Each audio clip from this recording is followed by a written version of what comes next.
Payız gecesi həzin külək narın atan yağışlar, qara buludlu sərin havada soyuq soyuq baxışlar. Sakit otaq, bir sigaret, xatirələr, bir də mən. Üzümdə bir qürur, fəqət içində yalvarışlar. Səninlə mən bir ruh idik, ayrı-ayrı bədəndə. Bağışlamışdım səni mənə bu səhvi edəndə. Sən əslində elə də qəbahətli bir şey etmədin. Mənə bir həyat dərsi oldu tərk eləyib gedəndə. Qara gözündən işarətdir həyatımda qaranlıq. Zaman keçir çıxıb gedir, vəfasızdır cavanlıq. Mən gələcək günlərimi namımı fəda edərdim. Bircə dəfə gözüm gözünü görsəydi bir anlıq. Şeh düşəndə səhərə yaxın gül üstündə jalələr. Al yanaqların misalı düzənlikdə lalələr. Göyə baxaraq dərdlərimi buludlarla bölüşürəm. Buludların göz yaşının səbəbidir ah nalələr.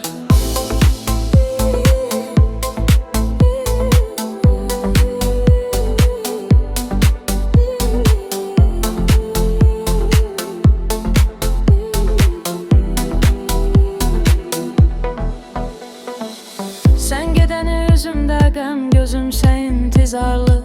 Saçıma ağ düşər, görünər uca dağın üstü qarlı.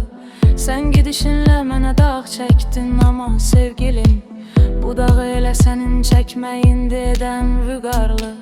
Necə də çıxartdın mənə verdiyin əhdi yadından. Mən səni seçmişdim özümə yar o gözəl qadından. Nə olsun ki eşitmirsəm, unutmursam bəlkə də.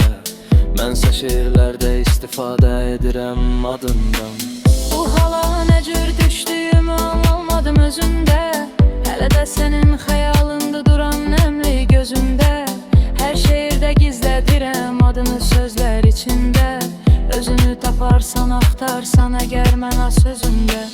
Kipriyin ox qaşın kaman atıb ürəyimi dələrdin. Mən ölməmiş sağlığımda bircə dəfə gələrdin. Üz-üzə duraq gözünə baxıb sənə danışım dərdimi. Sənə sənin haqqında danışsam elə kövrələrdin.